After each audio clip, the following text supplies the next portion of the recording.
Hello, this is a presentation on physical space as customer service, a discussion on how reference desk design can be a customer service tool for positive patron interaction. So recently I observed a public library in the Mountain West, and they had transitioned from a single service model to a blended service model. In the single service model, they had two desks, one desk that was near the computer center and facilitated computer questions and printing questions.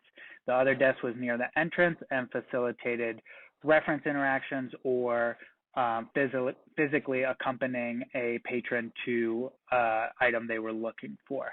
Now, and they moved to this single desk where both of the librarians' roles stay the same. So one librarian that addresses computer questions and the other that addresses either reference or directional questions. So during this interaction, I observed a few things about how the design of the reference desk was limiting their customer service response. The desk was visually hidden, meaning that the patron had to walk around a corner to be able to see it, or had to walk approximately 50 feet away from the computer center to be able to interact with the computer librarian. There was technological interference, meaning that the computer monitors were in front of the librarian's face and prevented direct eye contact. So when approaching, the librarian would have to look around their monitor to make eye contact with the patron to see if they were needing something. And the inside librarian in this picture, farther away, is physically trapped. So if they were attempting to direct somebody to a book, oftentimes instead of physically accompanying them, they would point and describe where the item was instead of showing them. Additionally, there's no seating, so that prevents the patron from having any sort of sustained interaction like an in-depth reference question. These sorts of designs are relatively common. These are two images that I pulled from Google Images. You can see on the desk on the left that the surface is cluttered. It's stand-up only. You can't even tell that if the librarian is there or not, and there's a computer monitor that is inhibiting their eye contact. Also on the desk on the right, there's still a number of items on the desk preventing any singular angle of approach. So the patron isn't sure where they should talk to the librarian or if the librarian is even there for talking, even though there's a large ask here sign above it.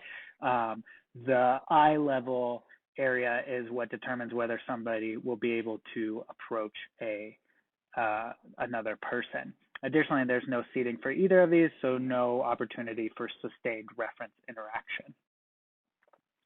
Now you can see here in an example of a positive representation of service desk design that there are available seats, so that if somebody wanted to have a long interaction, that's easily available. There's two of them, so they could bring somebody with them. There's multiple avenues of approach, so you could talk to the standing librarian or the sitting librarian. And there's clear avenue of eye contact. So there's no monitors interfering, and you can see them from semi far away, and they look very approachable.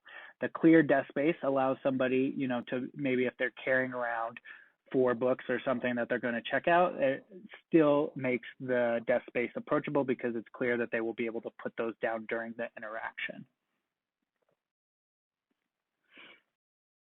So one more desk that I'd like to give an example of is this one, where it looks for the most part really good. There's a lot of desk space. There's clear avenues of approach. The monitors are out of the way and can be shared with the patron.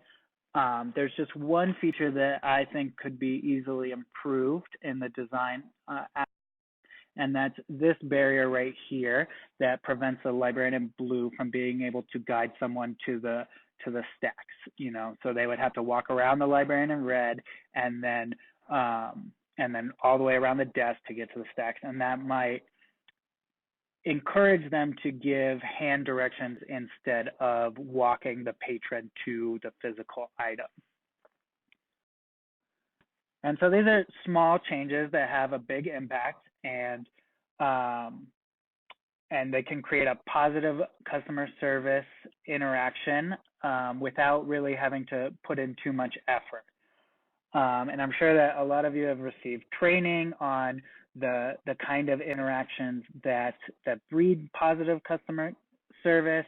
And I just wanted to take a moment to talk about how the design of the desk is also a key feature, and how we should think about this in depth when we implement desk changes, because they're going to have continuing ramifications for the customer service experience. I hope that was interesting and useful. Thank you.